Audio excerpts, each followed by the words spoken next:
ഏവർക്കും സ്വാഗതം, വണക്കം. കഴിഞ്ഞ ദിവസം എൻ്റെ കൂടെ ബിഷപ്പ് മൂർ കോളേജിൽ ബിരുദത്തിന് പഠിച്ച എൻ്റെ ഒരു ഉത്തമ സുഹൃത്തായിരുന്ന, ഇപ്പോഴും അതേ സ്ഥിതിയിൽ തുടരുന്ന, അങ്ങനെ അനേകം പേരില്ല,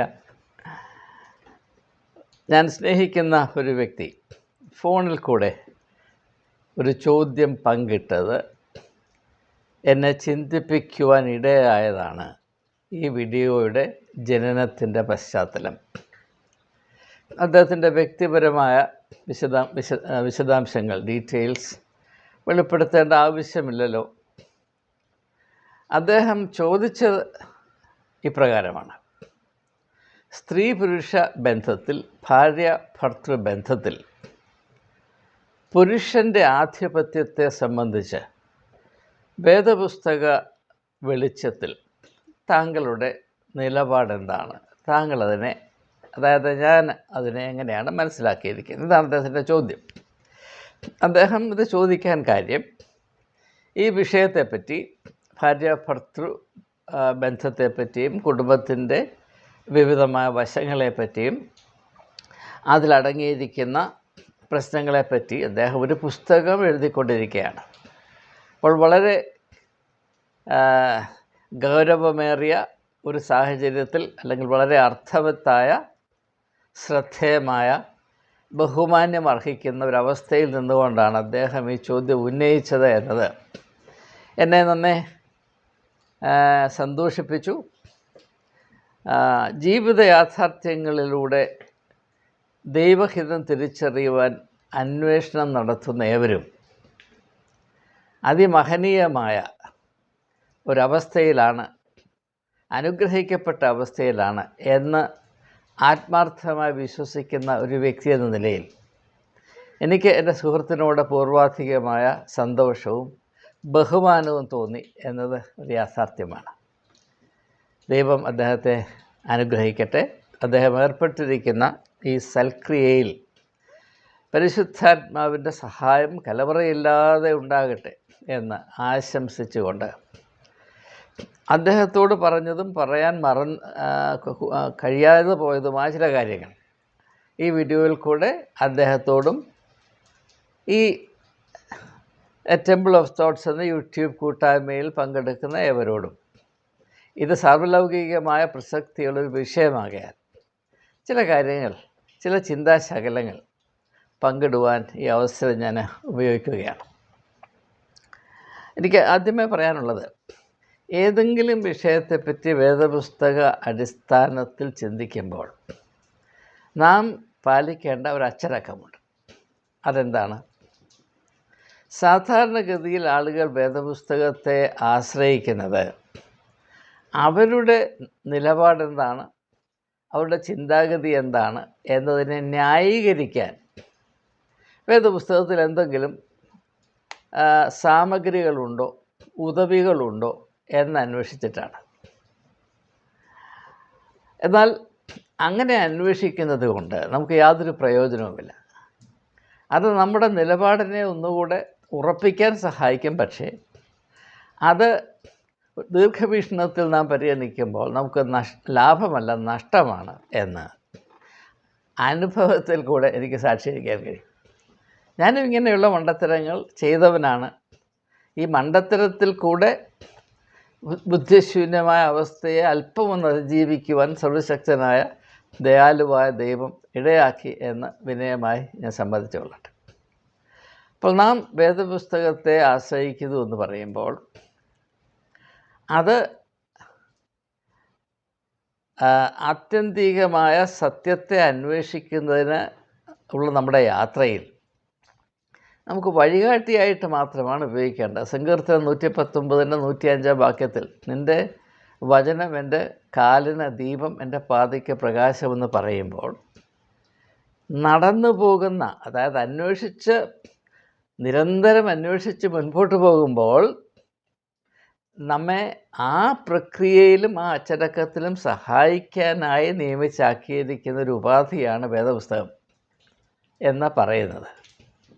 ആ അവസ്ഥയിൽ നാം അതിനെ അനുഭവിക്കുകയും അതിൻ്റെ ആഴങ്ങളെ അനുദിനം മനസ്സിലാക്കുകയും ചെയ്യുമ്പോൾ മാത്രമേ ലിഖിതമായ വേദപുസ്തകത്തിൽ കൂടെ ദൈവവചനം നമുക്ക് വേണ്ടിയുള്ള ദൈവവചനം നമുക്ക് മനസ്സിലാക്കാൻ സാധ്യമാകുകയുള്ളൂ. ഞാൻ ഏതാനും മാസങ്ങൾക്ക് മുമ്പ് ചെയ്തൊരു വീഡിയോയിൽ വേദപുസ്തകം ദൈവവചനമല്ല, എന്നാൽ ദൈവവചനത്തെ ഒരു വിശ്വാസി അന്വേഷിക്കുവാനായി അവനെ സഹായിക്കുന്ന ഒരു വിലയേറിയ ഉപാധിയാണ് വേദപുസ്തകം എന്ന് ഞാൻ അന്ന് പറഞ്ഞത് ഈ സമയത്ത് ഒന്നുകൂടെ ഓർമ്മിപ്പിക്കുകയാണ്. അപ്പോൾ ആദ്യമായി നാം വേദപുസ്തകത്തിൽ കൂടെ ഈ വിഷയത്തെ സമീപിക്കുമ്പോൾ നാം ഇപ്പോൾ കൈവരിച്ചിരിക്കുന്ന നിലനിർത്തിക്കൊണ്ടിരിക്കുന്ന ആ ഒരു നിലപാടിനെ സാധൂകരിക്കാനല്ല, നമ്മെ തന്നെ തിരുത്തുവാൻ എന്തെങ്കിലും ഉപാധികളുണ്ടോ? കാരണം അനുഭവത്തിൽ കൂടെ നമുക്ക് പറയാൻ കഴിയും നമ്മുടെ പല നിലപാടുകളും നമുക്ക് നഷ്ടവും കഷ്ടവും അപകടവും വരുത്തുന്നതാണ്. അനുഭവത്തിൽ കൂടെ ഞാൻ പറയുകയാണ്. ഞാൻ വളരെ വളരെ തുറന്നു പറയട്ടെ, എൻ്റെ ഭാര്യയുമായുള്ള എൻ്റെ ബന്ധത്തിൽ ഞാൻ ഇന്നും ഒരു അന്വേഷകനാണ്. സാംസ്കാരികമായ പലവിധ സങ്കല്പങ്ങളും ഈ ബന്ധത്തിൽ ഞാൻ കൊണ്ടുവരികയും അതുകൊണ്ട് വലിയ വലിയ പ്രശ്നങ്ങൾ ഉണ്ടാകുകയും ചെയ്തിട്ടുണ്ട്. അതുകൊണ്ട് ഈ ഒരു ബന്ധത്തിൽ ഞാൻ അന്വേഷണ ബുദ്ധിയോടെ കഴിഞ്ഞ 40-45 വർഷങ്ങളിൽ ഒരു ഭിക്ഷാന്തേഹിയെപ്പോലെ സഞ്ചരിച്ചപ്പോൾ പല കാര്യങ്ങളിലും എന്നെ തന്നെ തിരുത്തേണ്ട ആവശ്യമുണ്ട് എന്ന് കുറച്ചുകൂടെ വ്യക്തമായി എനിക്ക് മനസ്സിലാക്കുവാൻ വേദപുസ്തകം സഹായിച്ചു, യാതൊരു സംശയവുമില്ല. എന്നാൽ ഞാൻ വേദപുസ്തകത്തെ, ഞാൻ എടുത്തിരിക്കുന്ന നിലപാടുകളെ എപ്രകാരം സാധൂകരിക്കാൻ വേദപുസ്തകത്തിൽ എന്തെല്ലാം പടക്കോപ്പുകളാണ് ഉള്ളത് എന്ന വിധത്തിൽ അന്വേഷിച്ചിരുന്നുവെങ്കിൽ വേദപുസ്തകം എനിക്ക് ശാപമായി തീരുമായിരുന്നു, യാതൊരു സംശയമില്ല. ഇത് ദയവായി മനസ്സിലാക്കണം. പലരും വേദപുസ്തകത്തെ മാരകമായി ദുരുപയോഗം ചെയ്യുന്നുണ്ട്. അയ്യോ കഷ്ടം. ഇതൊരു പ്രധാനപ്പെട്ട വിഷയമാണ്, വളരെ വളരെ ശ്രദ്ധേയമായ വിഷയമാണ്. സമയത്തിൻ്റെ പരിമിതി കൊണ്ട് ഇതിനെപ്പറ്റി കൂടുതലായി പ്രതിപാദിക്കാൻ സാധ്യമല്ലല്ലോ. നിങ്ങൾ ഇതിനെപ്പറ്റി കുറച്ചുകൂടി മുൻപോട്ട് കടന്ന് ചിന്തിക്കും എന്ന് എനിക്ക് പ്രതീക്ഷയുണ്ട്. അങ്ങനെ ഒരു അപേക്ഷയും എനിക്കുണ്ട്. ഇതാണ് ആദ്യമായിട്ട് എനിക്ക് പറയാനുള്ളത്. രണ്ടാമതായിട്ട് എനിക്ക് പറയാനുള്ളത്, സ്ത്രീ പുരുഷ ബന്ധത്തിൻ്റെ അച്ചടക്കം എന്തായിരിക്കണമെന്ന് സൂചിപ്പിച്ചുകൊണ്ടാണ് വേദപുസ്തകം ആരംഭിക്കുന്നത് തന്നെ. അതുകൊണ്ട് ഈ വിഷയത്തെ മനസ്സിലാക്കണമെങ്കിൽ വേദപുസ്തകത്തിൻ്റെ ആദ്യ പുസ്തകമായ ഉൽപ്പത്തി പുസ്തകത്തിൻ്റെ ആദ്യ ഭാഗത്ത് ഇതിനെ ചിത്രീകരിച്ചിരിക്കുന്നതിനെപ്പറ്റി നമുക്കൊരു വ്യക്തതയുണ്ടാകണം. ഇവിടെ ഞാൻ പൊതുവായൊരു മർമ്മം പറയട്ടെ. ആത്മീയ അനുഭവങ്ങളിൽ, ആത്മീയമായ തത്വങ്ങളിലും പാരമ്പര്യങ്ങളിലും നാം എപ്പോഴും ഓർക്കേണ്ട ഒരു കാര്യം, ഏതെങ്കിലും ഒരു ആശയമോ അനുഭവമോ സാധ്യതയോ മനുഷ്യാവസ്ഥയോ അതിൻ്റെ പരിശുദ്ധിയിൽ കാണണമെങ്കിൽ അതിൻ്റെ ഉറവിടത്തിലേക്ക് പോകണം. ഇപ്പോൾ ഒരു നദി ഉത്ഭവിക്കുന്നു, അതിൻ്റെ പ്രഭവ സ്ഥാനത്ത് അതിന് പരിശുദ്ധി ഉണ്ടായിരിക്കും.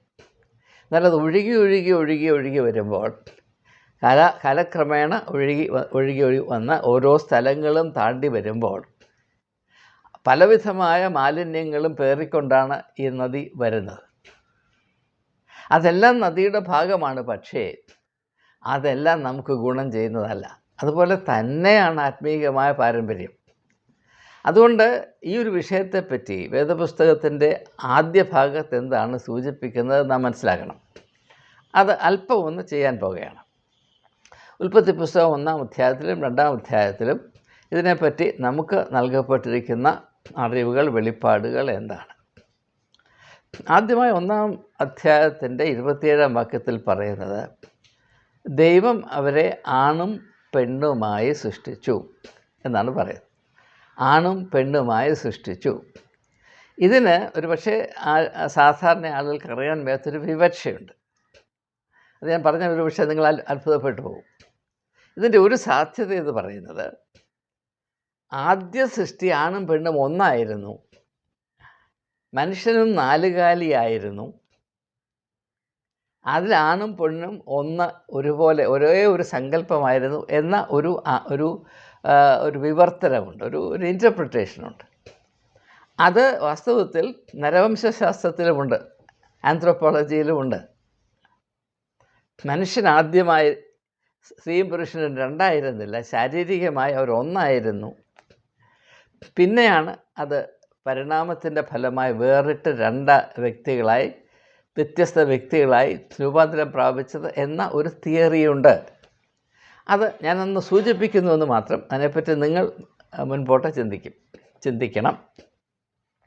അത് സൂചിപ്പിക്കുന്നത് അങ്ങനെയുള്ള ആ ഒരു സാഹചര്യത്തിൽ, അങ്ങനെ വിഭാവന ചെയ്യപ്പെട്ട് സൃഷ്ടിച്ച് ആക്കിയിരിക്കുന്ന സ്ത്രീ പുരുഷ ബന്ധത്തിൽ പുരുഷ മേൽക്കോയ്മയ്ക്ക് എന്താണ് അടിസ്ഥാനം എന്ന ചോദ്യം ഉന്നയിക്കാൻ വേണ്ടി മാത്രമാണ് ഞാൻ ഈ ഭാഗം, ഈ ഒരു ആശയം ഒന്ന് തൊട്ട് നോക്കിയത്. ഒന്ന് പാചകം ചെയ്ത് ഉപ്പ് നോക്കത്തില്ല, അതുപോലെ തന്നെ ഉപ്പ് നോക്കിയതാണ്.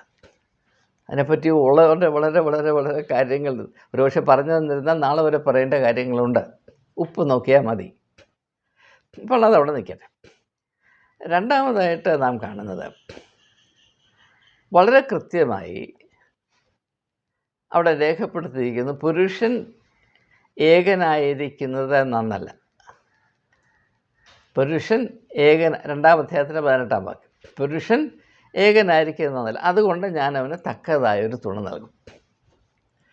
അപ്പോൾ പുരുഷൻ ഏകനായിരിക്കുക നന്നല്ല എന്ന് പറഞ്ഞാൽ എന്തുകൊണ്ട് നന്നല്ല? ഇപ്പോൾ നമ്മളൊരു കാര്യം, ഇപ്പോൾ ഒരു പിച്ചാത്തി ഉണ്ടാക്കി, ഇത് നന്നല്ല എന്ന് പറയുമ്പോൾ ഏത് ഉദ്ദേശത്തോടു കൂടെയാണ് ഇത് നിർമ്മിച്ചത്? അതിനോടുള്ള ബന്ധത്തിൽ ഇത് നന്നല്ല എന്നല്ലേ നാം പറയുക. ഒരു ഉദ്ദേശവുമില്ലാതെ നാം ഒരു കാര്യം സൃഷ്ടിച്ചാൽ അത് നന്നല്ല എന്നെങ്ങനെയാണ് പറയാൻ സാധിക്കുന്നത്? അപ്പോൾ ഭംഗി, മനോഹാരിത മനുഷ്യന് അല്പം ഒന്ന് അനുഭവപ്പെടാനായിട്ട് അതിസുന്ദരമായ ഒരു രൂപം സൃഷ്ടിച്ചു, ഒരു ബിംബം സൃഷ്ടിച്ചു വന്നപ്പോൾ അതിൻ്റെ മൂക്ക് ഇടത്തോട്ട് തരിഞ്ഞ് നിൽക്കുന്നത്. അപ്പോൾ ഇത് നന്നല്ല. കാരണം എന്താണ്? ഇത് കണ്ടാൽ മനുഷ്യൻ്റെ ഉള്ളിലുള്ള സൗന്ദര്യബോധത്തിന് ഇക്കിളി ഉണ്ടാകുകയില്ല എന്നാണ് എൻ്റെ അർത്ഥം. ഇപ്പം പുരുഷൻ ഏകനായിരിക്കുന്നത് നന്നല്ല എന്ന് പറഞ്ഞാൽ അവനെ സൃഷ്ടിച്ചപ്പോൾ ഒരു പ്രത്യേകമായ ഉദ്ദേശത്തോടു കൂടെ സൃഷ്ടിച്ചു. ആ ഉദ്ദേശത്തെ നിർവഹിക്കുവാൻ അവൻ ഏകനായിരുന്നാൽ സാധ്യമല്ല. എന്താണ് ആ ഉദ്ദേശം? അത് അവിടെ 1-ാം അധ്യായത്തിൻ്റെ 28-ാം വാക്യത്തിൽ പറയുന്നുണ്ട്. ഞാൻ ആ ഭാഗം ഒന്ന് വായിച്ചിട്ട്, അപ്പോൾ അത് കുറച്ചുകൂടെ വ്യക്തമാകുമല്ലോ. അപ്പോൾ എൻ്റെ ആശയമല്ല, ഞാൻ വേദപുസ്തകത്തിലെ ആശയം മാത്രമാണ് നിങ്ങളോട് പങ്കിടുന്നത് എന്നത് വ്യക്തമായിത്തീരും. ഇങ്ങനെയാണ് ഇവിടെ എഴുതിയിരിക്കുന്നത്, 27-28 വാക്യങ്ങൾ. ഇങ്ങനെ ദൈവം തൻ്റെ സ്വരൂപത്തിൽ മനുഷ്യനെ സൃഷ്ടിച്ചു, ദൈവത്തിൻ്റെ സ്വരൂപത്തിൽ അവനെ സൃഷ്ടിച്ചു, ആണും പെണ്ണുമായി അവരെ സൃഷ്ടിച്ചു. ആണും പെണ്ണുമായി, male and female he made them. അതിനെ പല വിധത്തിൽ ഇൻ്റർപ്രറ്റ് ചെയ്യാം. ഞാൻ ഒരു ഇൻ്റർപ്രിട്ടേഷൻ, സാധാരണ ആരും പറയാത്ത ഒരു ഇൻ്റർപ്രിട്ടേഷൻ, എൻ്റെ ആശയമല്ല, അത് പുസ്തകങ്ങളിൽ നിന്ന് മാത്രം ഞാൻ സമ്പാദിച്ച ആശയമാണ്. ഇനിയും 28-ാമത്തെ വാക്യമാണ് ഇനി നമുക്ക് ശ്രദ്ധിക്കേണ്ടത്. ദൈവം അവരെ അനുഗ്രഹിച്ച്, നിങ്ങൾ സന്താനപുഷ്ടിയുള്ളവരായി പെരുകി ഭൂമിയിൽ നിറഞ്ഞ് അതിനെ അടക്കി സമുദ്രത്തിലെ മത്സ്യത്തിന്മേലും ആകാശത്തിലെ പർവ്വജാതിയിന്മേലും സകല ഭൂചര ജന്തുക്കളിന്മേലും വാഴുവീൻ എന്നവരോട് കൽപ്പിച്ചു. അപ്പോൾ മനുഷ്യൻ ഏകനായിരിക്കുന്നത് നന്നല്ല. എന്തുകൊണ്ട് നന്നല്ല? ദൈവത്തോടുള്ള പങ്കാളിത്തത്തിൻ്റെ പൂർണ്ണമായ സാധ്യതയെ വെളിപ്പെടുത്തുവാൻ മനുഷ്യൻ ഏകനായിരുന്നാൽ സാധ്യമല്ല.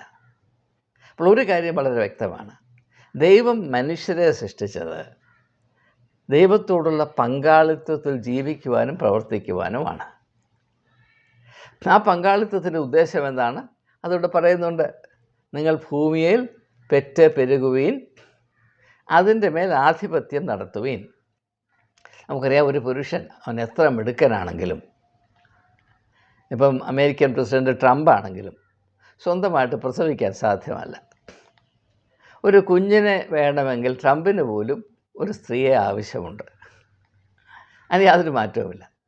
എന്ന് പറഞ്ഞതുപോലെ തന്നെ ഈ ഭൂമിയോടുള്ള, പ്രകൃതിയോടുള്ള മനുഷ്യൻ്റെ ബന്ധത്തിൽ അവൻ എപ്പോഴും ദൈവത്തോടുള്ള പങ്കാളിത്തത്തിൻ്റെ അച്ചടക്കത്തിൽ വേണം പ്രവർത്തിക്കുവാൻ. നാം ഈ ലോകത്തിൽ എവിടെ പ്രവർത്തിച്ചാലും അത് ദൈവവുമായുള്ള പങ്കാളിത്തത്തിൻ്റെ പ്രവർത്തന മേഖലയായി മാത്രം നാം കാണണം എന്നതാണ് ഇതിൻ്റെ അർത്ഥം. ആ ഒരു അവസ്ഥയിൽ പ്രവർത്തിക്കുവാൻ മനുഷ്യനേകനായാൽ സാധ്യമല്ല. അതുകൊണ്ട് അവന് തക്കതായ ഒരു തുണയെ ഞാൻ നൽകും എന്ന് പറയുന്നു.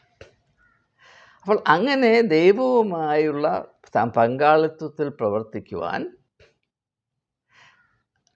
വിഭാവന ചെയ്യപ്പെട്ട മനുഷ്യരെ ദൈവം സൃഷ്ടിക്കുമ്പോൾ 1-ാം അധ്യായത്തിൻ്റെ 27-ാം വാക്യത്തിൽ പറയുന്നു, ആണും പെണ്ണുമായി അവരെ സൃഷ്ടിച്ചു, അവർ രണ്ടും ഒന്നായിരുന്നു എന്ന് പറയുമ്പോൾ അതിൻ്റെ അർത്ഥം എന്താണ്?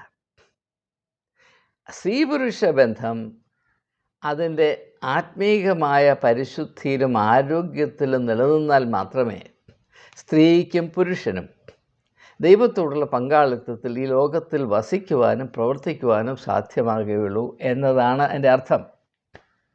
ഈ അർത്ഥം അല്പം ഒന്ന് വ്യക്തതയിൽ മനസ്സിലാക്കാൻ എനിക്ക് അധിക നാൾ ധ്യാനിക്കേണ്ടി വന്നു. നിങ്ങൾക്കതിൻ്റെ ആവശ്യമില്ലായിരിക്കാം, പക്ഷേ ഞാൻ വളരെയധികം ധ്യാനിച്ച് അന്വേഷിച്ച് മനസ്സുരുകി അനേക തവണ ഈ ഭാഗങ്ങൾ ആവർത്തിച്ച് പരിശോധിച്ചതിന് ശേഷമാണ് ഇങ്ങനെയുള്ള കാര്യങ്ങളെപ്പറ്റി വ്യക്തത എനിക്കുണ്ടാകുന്നത്. അപ്പോൾ വ്യക്തത വന്നപ്പോഴത്തേക്കും കാലം കഴിഞ്ഞു പോയി എന്ന ഒരവസ്ഥയും കൂടെ ഉണ്ട്. ഞാൻ അതിനെപ്പറ്റി കൂടുതലായിട്ട് പറയുന്നില്ല. അപ്പോൾ എനിക്ക് പറയാനുള്ളത്, ഈ ഒരു കാഴ്ചപ്പാടിൽ, അതായത് സ്ത്രീയാകട്ടെ പുരുഷനാകട്ടെ, ഈ ലോകത്തിൽ വസിക്കേണ്ടത് ദൈവത്തോടുള്ള പങ്കാളിത്തം പാർട്ട്ണർഷിപ്പിലാണെങ്കിൽ സ്ത്രീയും പുരുഷനും ഒന്നുപോലെ അവരുടെ ബന്ധത്തിലും ദൈവത്തോടുള്ള പങ്കാളിത്തത്തിൻ്റെ അച്ചടക്കം അതിൻ്റെ പൂർണ്ണതയിൽ അതിൻ്റെ എല്ലാ അർത്ഥത്തിലും പാലിക്കുവാൻ കടപ്പെട്ടവരാണ്. അപ്പോൾ മാത്രമേ അത് യഥാർത്ഥത്തിലുള്ള ഒരു സ്ത്രീ പുരുഷ ബന്ധമായി തീരുകയും നിലനിൽക്കുകയും ചെയ്യുകയുള്ളൂ. അതിൽ കൂടെ ഉത്ഭവിക്കുന്നതിന് മാത്രമേ ഈ ലോകത്തിൻ്റെ മേൽ ആധിപത്യം നടത്തുവാൻ സാധ്യമാകുകയുള്ളൂ. ഇനി ആധിപത്യം എന്ന വാക്കിനെപ്പറ്റി ഒരു ചിന്ത മാത്രം ഞാൻ അവതരിപ്പിക്കട്ടെ. സമയം കടന്നു പോകുന്നു. ഇങ്ങനെയുള്ള ആശയങ്ങൾ അവതരിപ്പിച്ച് വരുമ്പോൾ സമയം നമ്മൾ അറിയാതെ കൈവിട്ടു പോകും. നിങ്ങൾ ദയവായി ക്ഷമിക്കണം. നാം ആധിപത്യം എന്ന വാക്കുകൊണ്ട് ഇപ്പോൾ മനസ്സിലാക്കുന്നത് പോലെ അല്ല ആധിപത്യം എന്ന വാക്കിനെ അന്ന് ഉദ്ദേശിച്ചത് എന്ന് ദയവായി മനസ്സിലാക്കുക. മനുഷ്യൻ്റെ പതനത്തിൻ്റെ ഫലമായി പല അടിസ്ഥാന മർമ്മങ്ങളെയും തെറ്റിദ്ധരിക്കുന്ന ഒരവസ്ഥയുണ്ടായി. ആധിപത്യം എന്നതിൻ്റെ അർത്ഥം ഏത് ഉദ്ദേശ പ്രാപ്തിക്ക് വേണ്ടിയാണ്, ഏത് ഉദ്ദേശം നിറവേറ്റുന്നതിന് വേണ്ടിയാണ് ഈ സൃഷ്ടി ആകപ്പാടെ സ്ഥാപിച്ചിരിക്കുന്നത്, അതിലേക്ക് അവയെ നയിക്കുവാനും ആ പ്രക്രിയയിൽ അവയെ സംരക്ഷിക്കുവാനും മനുഷ്യൻ ദൈവത്തോടുള്ള കടപ്പാടിൽ ചുമതല ഏറ്റെടുക്കുമ്പോൾ അതിൻ്റെ ഫലമായി അവൻ പ്രാപിക്കുന്ന അധികാരം ധിക്കാരരഹിതമായ അധികാരം, പരിശുദ്ധമായ അധികാരം. ഇപ്പം പരിശുദ്ധന്മാരെന്നൊക്കെ പറഞ്ഞ് നടക്കുന്ന ആളുകൾ കാണിക്കുന്ന അധികാരമല്ല, അല്ലെങ്കിൽ സാംസ്കാരികമായ പുരുഷന് സ്ത്രീയുടെ മേൽ നൽകപ്പെട്ടു എന്ന് നാം തെറ്റിദ്ധരിച്ചിരിക്കുന്ന അധികാരമല്ല. അതൊക്കെ ധിക്കാരമാണ്. ഈ അധികാരമെന്ന് പറഞ്ഞാൽ ഏത് ദൈവികമായ ലക്ഷ്യത്തോടുകൂടെ ഇപ്രകാരം സൃഷ്ടിക്കപ്പെട്ടിരിക്കുന്നു, ആ ലക്ഷ്യപ്രാപ്തിയിലേക്ക് പുരോഗമിക്കേണ്ടതിന് സ്ത്രീയും പുരുഷനും ഒന്നുപോലെ നിലനിർത്തേണ്ട ഒരു അച്ചടക്കമുണ്ട്. അതിൻ്റെ പേരാണ് അധികാരം എന്നുള്ളത്. നമുക്കറിയാം, നാം ഏതെങ്കിലും ഒരു സാഹചര്യത്തിൽ പ്രവർത്തിക്കുമ്പോൾ നാം അതിൻ്റെ ലക്ഷ്യം എന്താണ് എന്നറിഞ്ഞ് അതിൻ്റെ പ്രാപ്തിക്ക് വേണ്ടി അതിലെത്തിച്ചേരത്തക്കവണ്ണം നമ്മെ തന്നെ എപ്രകാരം കരുപ്പിടിപ്പിക്കണം, നിയന്ത്രിക്കണം, മാത്രവുമല്ല എത്ര ആവേശത്തോടുകൂടെ ആ ലക്ഷ്യത്തെ മാത്രം നോക്കി നാം അധ്വാനിക്കണം, അതിൻ്റെ പേരാണ് ആധിപത്യം എന്നുള്ളത്. നാം ആധിപത്യം പ്രാപിക്കുമ്പോൾ നമ്മുടെ മേലൊരു ആധിപത്യമുണ്ട്, അത് ദൈവത്തിൻ്റെ ആധിപത്യമാണ് എന്ന് പൗലോസ് അപ്പോസ്തലൻ വ്യക്തമായി പറയുന്നുണ്ട്. യജമാനന്മാരെ, നിങ്ങൾ നിങ്ങളുടെ അടിമകളെ കൈകാര്യം ചെയ്യുമ്പോൾ നിങ്ങൾക്ക് മീതെ ഒരു യജമാനനുണ്ട് എന്ന് നിങ്ങൾ മറന്നു പോകരുത്. എഫേസ്യർക്ക് എഴുതിയ ലേഖനം 6-ാം അധ്യായം, ഗലാത്യർക്ക് എഴുതിയ ലേഖനം 6-ാം അധ്യായം. ആ ഒരു കാഴ്ചപ്പാട് നമുക്കുണ്ടാകണം. അതിൻ്റെ പേരാണ് ദ ഡിസിപ്ലിൻ ഓഫ് പാർട്ട്ണർഷിപ്പ്. ദൈവത്തോടുള്ള പങ്കാളിത്തത്തിൽ നാം നിലനിൽക്കുകയും യാഥാർത്ഥ്യങ്ങളെ കാണുകയും അതിനനുസരിച്ച് പ്രവർത്തിക്കുകയും ചെയ്യുമ്പോൾ അത് ദൈവികമായ ഒരു ലക്ഷ്യപ്രാപ്തിക്ക് വേണ്ടിയാണെന്ന വ്യക്തമായ തിരിച്ചറിവിൽ നാം അതിലേക്ക് മാത്രം കേന്ദ്രീകരിച്ച് സഞ്ചരിക്കുമ്പോൾ, ജീവിക്കുമ്പോൾ, പ്രയാണം ചെയ്യുമ്പോൾ നമുക്ക് നാം അറിയാതെ നൽകപ്പെടുന്ന ഒരു അധികാരമുണ്ട്. ആ അധികാരത്തെ നമുക്ക് ഇപ്പോൾ നമ്മുടെ ചുറ്റുമുള്ള ഉദാഹരണങ്ങളെ കൊണ്ട് മനസ്സിലാക്കാൻ സാധ്യമല്ല. ആ അധികാരം നമുക്ക് മനസ്സിലാകണമെങ്കിൽ അതിൻ്റെ പരിശുദ്ധിയിൽ നാം കാണുന്ന യേശുക്രിസ്തുവിൽ മാത്രമാണ്. ആത്മീകമായ അധികാരം എന്ത് എന്ന് യഥാർത്ഥത്തിൽ വെളിപ്പെടുന്നത് യേശുവിലാണ്. അതുകൊണ്ടാണ് നിങ്ങൾ സുവിശേഷങ്ങൾ വായിക്കുമ്പോൾ അവൻ്റെ അധികാരം കണ്ട് ജനം അത്ഭുതപ്പെട്ടു എന്ന് പലതവണ സുവിശേഷങ്ങളിൽ രേഖപ്പെടുത്തിയിരിക്കുന്നത്. പർവ്വതപ്രസംഗം അവസാനിക്കുമ്പോൾ അവിടെ മത്തായി സുവിശേഷം 7-ാം അധ്യായത്തിൻ്റെ 24 മുതൽ 28 വരെയുള്ള വാക്യങ്ങൾ വായിക്കുമ്പോൾ നാം കാണുന്നത് എന്താണ്? അവൻ പരീശന്മാരെ പോലെയും ശാസ്ത്രിമാരെ പോലെയുമല്ല, അവൻ അധികാരമുള്ളവനായിട്ടത്രേ സംസാരിച്ചത്. അധികാരം എന്ന് മാത്രവുമല്ല, യഹൂദ മത അധ്യക്ഷന്മാർ അതിൻ്റെ സംരക്ഷകർ യേശുവിനോട് ചോദിക്കുന്നു, നീ ഏത് അധികാരം കൊണ്ടാണ് ഇങ്ങനെ പ്രവർത്തിക്കുന്നത്? അപ്പോൾ യേശു പറയുന്നത്, എനിക്ക് അധികാരമുണ്ട്, സർവ്വലോകത്തിൻ്റെയും അധികാരം ഒരു യാഥാർത്ഥ്യമാണ്. പക്ഷേ ഈ ലോകം മനസ്സിലാക്കുന്നത് പോലെ അല്ല അധികാരം.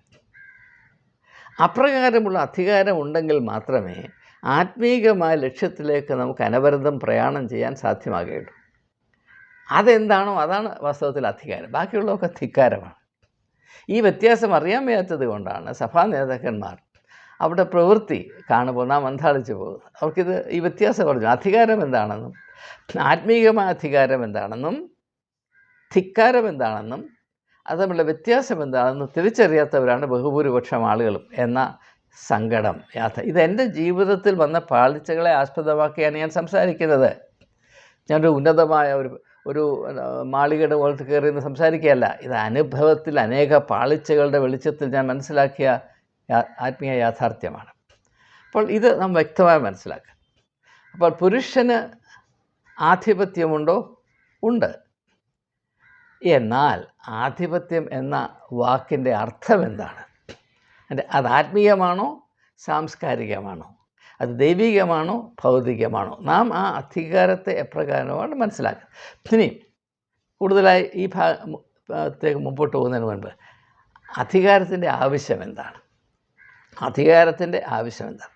ഇപ്പം ഞാൻ തനിച്ച് മാത്രം ഒരു ഉപഭൂഖണ്ഡത്തിൽ ജീവിച്ചാൽ അധികാരം എന്ന ആശയം ഉദിക്കുന്നില്ല. അതിൻ്റെ ആവശ്യമില്ല, പ്രസക്തിയില്ല, ഒരു വിധത്തിലും അതിനർത്ഥവുമില്ല. എന്നാൽ രണ്ടോ അതിൽ കൂടുതൽ ആളുകൾ എവിടെയെങ്കിലും സഹകരിച്ച് പ്രവർത്തിച്ചാൽ അവിടെ അധികാരം നമുക്ക് ഇഷ്ടമുണ്ടെങ്കിലും ഇല്ലെങ്കിലും ഉണ്ടായിത്തീരും. അപ്പോൾ അധികാരം അനിവാര്യമാണ്, ഒഴിച്ചുകൂടാൻ വയ്യാത്തതാണ്. പക്ഷേ അധികാരത്തെ നാം എങ്ങനെ മനസ്സിലാക്കണം? അപ്പോൾ 10 പേര് കൂടി പ്രവർത്തിക്കുമ്പോൾ 10 പേരും 10 വിധത്തിൽ പ്രവർത്തിച്ചാൽ അവിടെ പ്രവൃത്തിയുടെ ഫലം എന്തായിത്തീരുമെന്ന സൂചനയാണ് ഉൽപ്പത്തി പുസ്തകം 11-ാം അധ്യായത്തിൽ രേഖപ്പെടുത്തിയിരിക്കുന്ന ബാബേൽ ഗോപുരം പണിയുന്ന ആ വലിയ സംരംഭത്തിൽ സംഭവിച്ച ആ ദുരന്തം. എന്തുകൊണ്ടാണ് മനുഷ്യൻ്റെ ഐക്യത്തെ നിലനിർത്താനായി വിഭാവന ചെയ്യപ്പെട്ട് നിർമ്മിച്ച ബാബേൽ ഗോപുരം തകർന്ന് തരിപ്പണമായത്? അതിൽ പ്രവർത്തിച്ച അനേകം ആളുകൾ അവരുടേതായ താല്പര്യമനുസരിച്ച്, അവരുടേതായ ലക്ഷ്യം വെച്ച്, അവരുടേതായ ചിന്തകളും കഴിവുകളും വെച്ച് അവർ നന്നേ അധ്വാനിച്ചു. പക്ഷേ അധ്വാന ഫലം ഇങ്ങനെ മാത്രമേ ആയിത്തീരുകയുള്ളൂ, കലക്കലിൽ മാത്രം അവസാനിക്കും. അതുകൊണ്ട് ഒരു അധികാരത്തിൻ്റെ ആവശ്യമുണ്ട്. ഇതിൽ പങ്കെടുക്കുന്ന ഏതെങ്കിലും ഒരു സംരംഭത്തിൽ പങ്കെടുക്കുന്ന വ്യക്തികളിൽ അവരൊന്നും ഒരേ അച്ചിൽ നിന്ന് വന്നവരല്ല. അവർക്കെല്ലാം വേറിട്ട ചിന്തകളും താല്പര്യങ്ങളും അറിവ് ഇല്ലായ്മയും നെറിയും നെറികേടും എല്ലാം ഉണ്ട്. എന്നാൽ അങ്ങനെയുള്ള വ്യത്യസ്തമായ ശിഥിലീകരണ ശക്തികളെ മുഴുവനും മാറ്റി നിർത്തി ഈ ലക്ഷ്യപ്രാപ്തിക്ക് ഉതകുന്ന എല്ലാ മനുഷ്യരുടെയും വ്യക്തിത്വത്തിലും ജീവിതത്തിലും ഉള്ള നല്ല സാധ്യതകൾ, ഗുഡ് റിസോഴ്സസ്, അവയെ മുഴുവനും ഉണർത്തി ഇതിനോട് സമരസപ്പെടുത്തി എങ്ങനെ ഈ ലക്ഷ്യപ്രാപ്തിയിലേക്ക് പുരോഗമിക്കാം എന്നതിൻ്റെ പേരാണ് അധികാരം എന്നുള്ളത്. അല്ലാതെ ഞാൻ പറയുന്നതനുസരിച്ച് നിൽക്കണം, അല്ല എൻ്റെ കയ്യിൽ ഒലക്കയാണ് ഞാൻ അടിക്കും ഇടിക്കും എന്ന് പറയുന്നതല്ല അധികാരം. അതിൻ്റെ പേര് മാടമ്പിത്തരമെന്നാണ്. ആ മാടമ്പിത്തരം മാത്രമേ നാം ഇപ്പോൾ കാണുന്നുള്ളൂ. അത് ഒരു വലിയ സങ്കടം തന്നെയാണ്. അത് ജീവിതത്തിൻ്റെ എല്ലാ തുറകളിലും ഈ മാടമ്പിത്തരമാണ്. വാസ്തവത്തിൽ ആത്മീയമായ അധികാരം ഇന്ന് പൂർണ്ണമായി തിരോധാനം ചെയ്തു എന്ന ഒരവസ്ഥയിലാണ് നാം കഴിയുന്നത്. അതുകൊണ്ട് ഞാൻ പറയുന്ന കാര്യങ്ങളൊക്കെ യുട്ടോപ്പിയൻ ആണ് എന്ന് വേണമെങ്കിൽ ആളുകൾക്ക് പറയാൻ സാധിക്കും. പക്ഷേ വേദപുസ്തകത്തിൽ എഴുതിയിരിക്കുന്ന കാര്യങ്ങൾ മാത്രമാണ് ഞാൻ പറയുന്നത് നിങ്ങൾക്കറിയാം.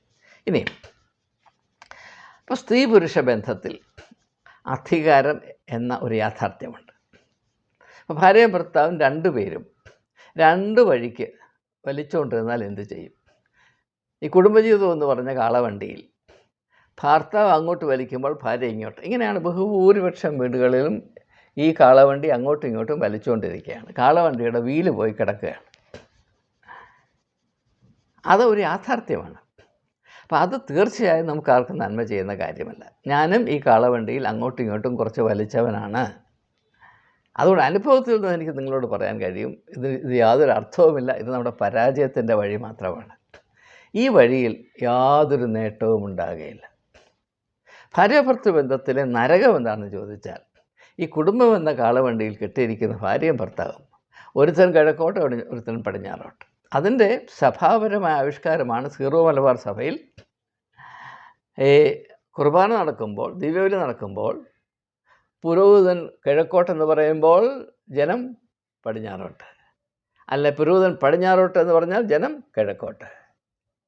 ഈ സഭയെന്ന് പറഞ്ഞ കാളവണ്ടിയിൽ കെട്ടിയിരിക്കുന്ന രണ്ട് കാളകൾ, ഒന്നങ്ങോട്ടും ഒന്നിങ്ങോട്ടും. ഇതാണ് മനുഷ്യൻ്റെ അവസ്ഥ.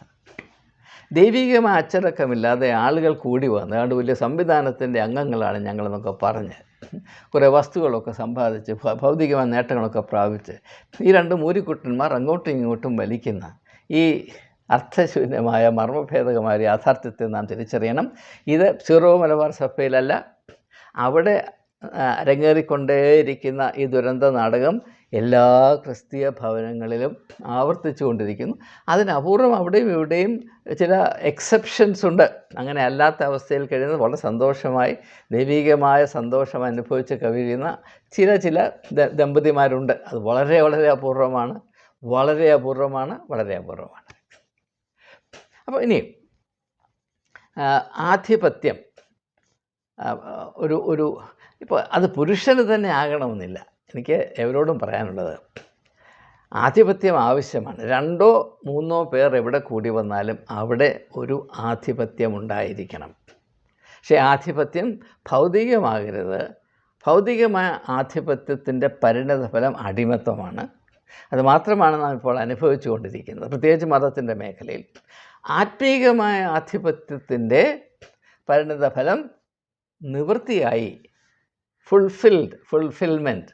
നാം ഏത് ലക്ഷ്യത്തോടു കൂടെയാണ് ഇറങ്ങി പുറപ്പെട്ടത്, ആ ലക്ഷ്യസ്ഥാനത്ത് നാം എത്തിയിരിക്കുന്നത്. നിങ്ങൾക്കറിയാം, ഹിമാലയം എവറസ്റ്റ് കൊടുമുടി കീഴടക്കാൻ ആളുകൾ പോകുന്നു.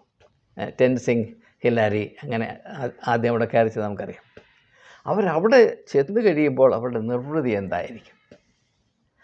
ആ ഒരു നിർവൃതി മനുഷ്യൻ അനുഭവിക്കണമെങ്കിൽ ഈ അച്ചടക്കം, ആ അച്ചടക്കത്തിൽ ഒരാധിപത്യമുണ്ട്. പക്ഷേ സ്ത്രീ പുരുഷന് കീഴ്പ്പെട്ടിരിക്കണമെന്ന് എന്നും സ്ത്രീയുടെ മേൽ ഒരു കടിഞ്ഞാണമില്ലാത്ത സാംസ്കാരികമായി മാത്രം മനസ്സിലാക്കപ്പെട്ടിരിക്കുന്ന ആധിപത്യം ഒരുത്തൻ പുരുഷനായതുകൊണ്ട് എക്കാലത്തും നടപ്പിലാക്കാമെന്ന് പറയുന്നത് വേദപുസ്തകത്തിൻ്റെ വെളിച്ചത്തിൽ ഒരു കാലത്തും സ്വീകാര്യമല്ല. വേദപുസ്തകത്തിൻ്റെ വെളിച്ചത്തിൽ പോകട്ടെ, മനുഷ്യൻ്റെയോ മൃഗത്തിൻ്റെയോ സാമാന്യ ബുദ്ധിയിൽ നോക്കിയാൽ ഇത് സ്വീകരിക്കാവുന്നൊരു നിലപാടല്ല എന്നതാണ് ഞാൻ മനസ്സിലാക്കുന്നത്. ഇപ്പോൾ നാം ഇനിയും എഫേസ്യർക്ക് എഴുതിയ ലേഖനത്തിലേക്ക് കടന്നു വരുമ്പോൾ 5-ാം അധ്യായത്തിൻ്റെ 21-ാം വാക്യത്തിൽ പറയുന്നത് എന്താണ്? ഭാര്യ ഭർത്താക്കന്മാർ അന്യോന്യം കീഴ്പ്പെട്ടിരിക്കണമെന്നാണ് പറയുന്നത്. ഭാര്യ ഭർത്താക്കന്മാർ അന്യോന്യം കീഴ്പ്പെട്ടിരിക്കണം, 21-ാം വാക്യം. പക്ഷേ സഭകളിൽ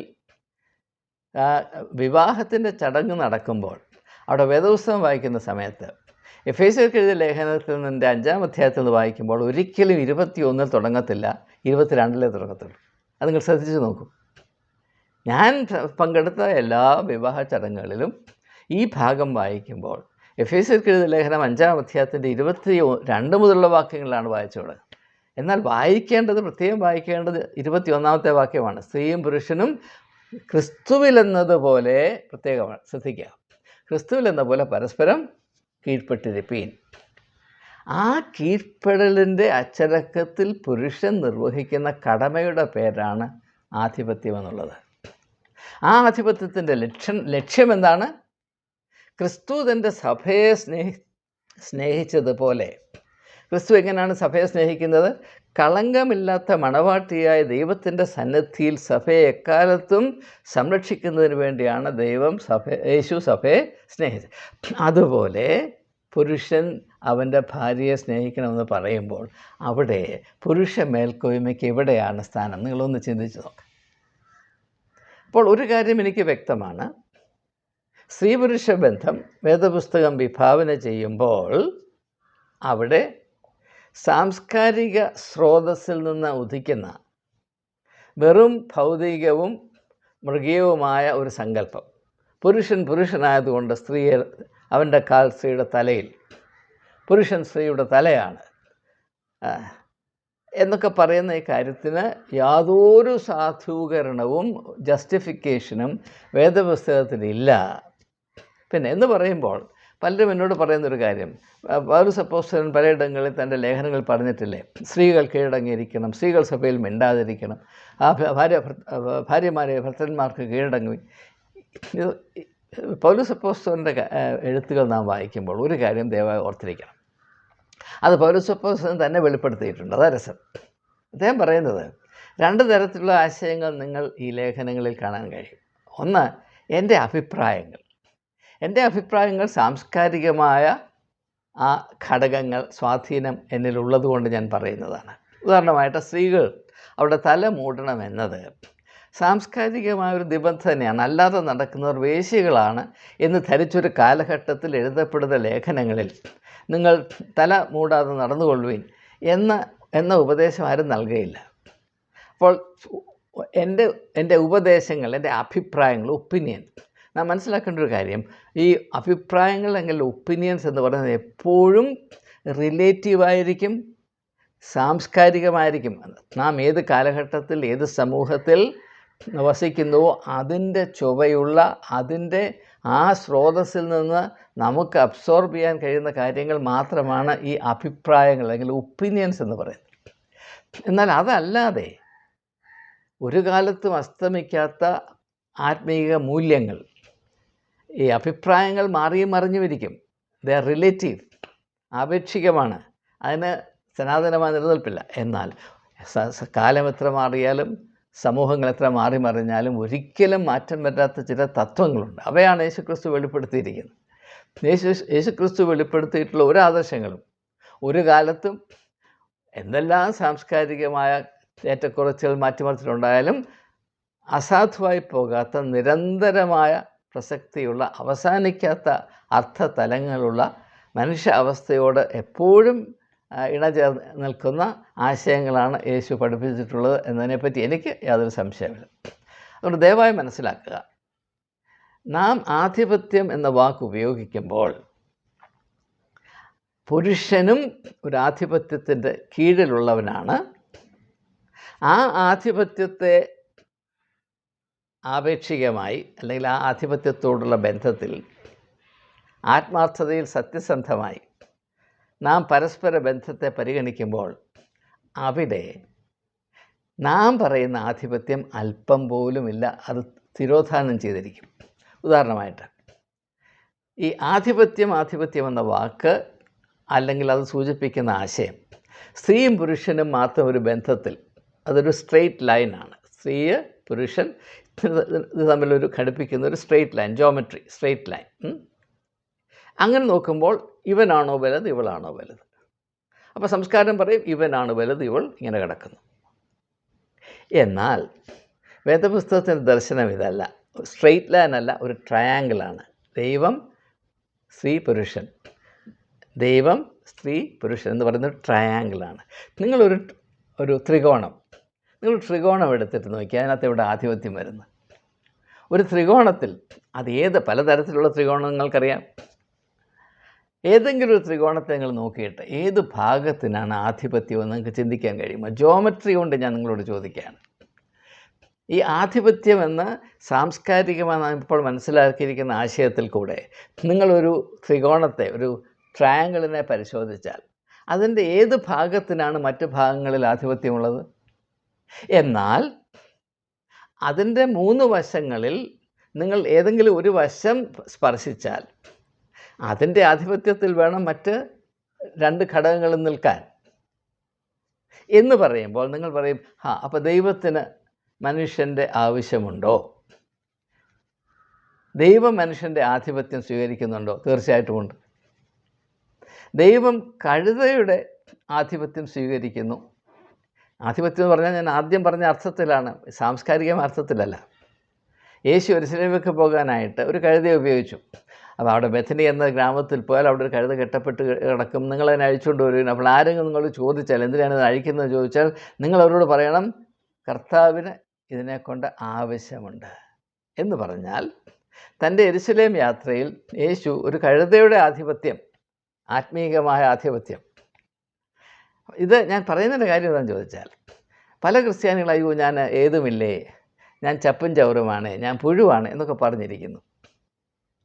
ഇത് വചനം അറിയാൻ വയ്യാത്തത് കൊണ്ടാണ്, വേദപുസ്തകം അറിയാൻ വയ്യാത്തത് കൊണ്ടാണ്, ഈ ദൈവവുമായുള്ള പങ്കാളിത്തം മറന്നുപോയത് കൊണ്ടാണ്. നിങ്ങൾ എത്ര തുച്ഛമായ അവസ്ഥയിലാണെങ്കിലും, ലോകത്തിൻ്റെ കണ്ണിൽ നിങ്ങൾ പുഴുവാണെങ്കിലും, നിങ്ങൾ ദൈവത്തോടുള്ള പങ്കാളിത്തത്തിലാണ് പ്രവർത്തിക്കുന്നത്. അതുകൊണ്ട് നിങ്ങളുടെ മേലെ ആരുമില്ല, നിങ്ങളുടെ കീഴേയും ആരുമില്ല. നിങ്ങൾക്ക് അതുല്യമായൊരു വിലയുണ്ട്. ആ വില തിരിച്ചറിഞ്ഞ് നിങ്ങളുടെ സാധ്യതയെ സഫലീകരിക്കാൻ നിങ്ങൾ അനവരതം പ്രവർത്തിക്കുന്നതിൽ നിങ്ങൾ കാണിക്കുന്ന ആർജവത്തിൻ്റെ പേരാണ് വിശ്വാസം എന്നുള്ളത്, ഫെയ്ത്ത് എന്നുള്ളത്. മറ്റൊന്നും വിശ്വാസമല്ല, അത് വേറെ എന്തൊക്കെയാണ്. ഈ വിശ്വാസത്തിൻ്റെ അവസ്ഥയിലേക്ക് കടന്നു വരാൻ ബഹുഭൂരിപക്ഷം ആളുകൾക്കും സാധിക്കുന്നില്ല. അതുകൊണ്ടാണ് ഭൗതികവും സാംസ്കാരികവുമായ വിധത്തിൽ മാത്രം ആധിപത്യമെന്ന ആശയത്തെ മനസ്സിലാക്കുകയും പുരുഷൻ സ്ത്രീയുടെ മേൽ അത് ആധിപത്യം ദൈവം കൊടുത്തിരിക്കുന്നു, പൗലോസ് അപ്പോസ്തലൻ അത് ആവർത്തിച്ചിരിക്കുന്നു എന്നൊക്കെ പറഞ്ഞ് വെറും അർത്ഥശൂന്യമായ ആശയങ്ങളെ അള്ളിപ്പിടിച്ച് മനുഷ്യ ജീവിതത്തിൻ്റെ നന്മയെ ചവിട്ടിമതിച്ച് ഇല്ലാതാക്കുന്നത് എന്ന് മനസ്സിലാക്കുക. ആധിപത്യത്തെ നാം ആത്മീയമായി മനസ്സിലാക്കിയാൽ സ്ത്രീപുരുഷ ബന്ധത്തിൽ ഇപ്പോൾ കടന്നുകൊണ്ടിരിക്കുന്ന മഹാമാരിയെ ഒഴിവാക്കാൻ കഴിയും. എന്തിനാണ് ഒരു സ്ത്രീയും ഒരു പുരുഷനും വിവാഹത്തിൽ കൂടെ ഒന്നായി ചേരുന്നത്? അതിൻ്റെ പിറകിൽ എന്തെങ്കിലും ഉദ്ദേശമുണ്ടോ? ആ ഉദ്ദേശമുണ്ടെങ്കിൽ അതിനനുസരിച്ച് ഞങ്ങൾ ഞങ്ങളുടെ ജീവിതത്തെ രൂപീകരിക്കും എന്ന വിധത്തിൽ ഒരു സ്ത്രീയോ പുരുഷനോ അല്ലെങ്കിൽ സ്ത്രീയും പുരുഷനും ചിന്തിക്കുകയും പ്രവർത്തിക്കുകയും ചെയ്യണമെന്ന് ഉത്ബോധിപ്പിച്ച് അവരെ വിവാഹത്തിൻ്റെ അവസ്ഥയിലേക്ക് വഴി നടത്തുന്ന ഒരു ശുശ്രൂഷയിലും പങ്കെടുക്കാൻ എനിക്ക് കഴിഞ്ഞിട്ടില്ല. കാരണം ഇങ്ങനെയുള്ള ആശയങ്ങളെപ്പറ്റി ആർക്കും ഒരു ബോധവുമില്ലാത്തത് കൊണ്ടാണ്. അങ്ങനെയുള്ള ബന്ധത്തിൻ്റെ ആധിപത്യം തീർച്ചയായും പ്രവർത്തിക്കും. പക്ഷേ അത് ആത്മീയമായി പ്രവർത്തിക്കുന്നത് കൊണ്ട് അതിൻ്റെ പരിണിത ഫലം അടിമത്തമോ ആരെങ്കിലും ചൂഷണം ചെയ്യുന്ന അവസ്ഥയോ അടിച്ചമർത്തുന്ന അവസ്ഥയോ ഒന്നുമില്ല. അത് 2 പേർക്കും, ഭാര്യയ്ക്കും ഭർത്താവിനും ഒന്നുപോലെ എല്ലാം നിവൃത്തിയായി എന്ന ആ അതിമനോഹരമായ ദൈവികമായ സന്തോഷം നിറഞ്ഞു നിൽക്കുന്ന അനുഭവത്തിലേക്ക് പ്രവേശിക്കുവാനുള്ള കവാടമായി മാത്രം ആ ആധിപത്യത്തെ മനസ്സിലാക്കാനിടയാകും. ഇതല്ലാതെ മറ്റൊരു ആധിപത്യവും സാധൂകരിക്കാൻ സാധ്യമല്ല. അത് മനുഷ്യൻ്റെ നന്മയോട് യോജിക്കുന്നതല്ല. ആധിപത്യമുണ്ടോ? ഉണ്ട്. ആധിപത്യം എന്താണ്? അത് ആത്മീയമായിരിക്കണം. സാംസ്കാരികമായ ആധിപത്യം അടിമത്തത്തെ പ്രസവിക്കുമ്പോൾ ദൈവികമായ ആധിപത്യം എല്ലാം നിവൃത്തിയായി എന്ന അന്തിമമായി ജീവിതത്തിൻ്റെ സായാഹ്നത്തിൽ നമുക്ക് ആഹ്ലാദിക്കുവാനുള്ള അവസ്ഥയിലേക്ക് വഴി നടത്തുന്ന ഒരു വലിയ ആത്മീയമായ ഒരു സമ്പത്താണ്, നിധിയാണിത് എന്ന് മാത്രം പറഞ്ഞുകൊണ്ട് സമയം അതിക്രമിച്ചു പോയി. നിങ്ങൾ ക്ഷമിക്കണം, വാക്കുകൾ ഉപസംഹരിക്കുന്നു. ഇതിനെപ്പറ്റി നിങ്ങൾക്ക് എന്തെങ്കിലും ചോദ്യങ്ങൾ ചോദിക്കാനുണ്ടെങ്കിൽ ദയവായി അറിയിക്കുക. അവയെ ആസ്പദമാക്കി എത്ര വീഡിയോകൾ ചെയ്യാനും ഞാൻ തയ്യാറാണ്. കാരണം ഇങ്ങനെയുള്ള പ്രശ്നങ്ങളെപ്പറ്റി ജീവിതത്തിൻ്റെ തീച്ചുള്ളിൽ നിന്നുകൊണ്ട് ചിന്തിക്കുവാനും ചില ആത്മീയ സത്യങ്ങൾ മനസ്സിലാക്കാനും ഇടയായതുകൊണ്ട്, അതുകൊണ്ട് ആർക്കെങ്കിലും പ്രയോജനം വരുന്നെങ്കിൽ വരട്ടെ എന്ന ഒരേ ഒരു താല്പര്യത്തിൽ നടത്തുന്നൊരു ശുശ്രൂഷയാകയാൽ ഇതിൽ പങ്കെടുക്കുന്ന ഏവരോടുമുള്ള എൻ്റെ വലിയ നന്ദിയും ബഹുമാനവും സ്നേഹവും അറിയിച്ചുകൊണ്ട് വാക്കുകൾ ഉപസംഹരിക്കുന്നു.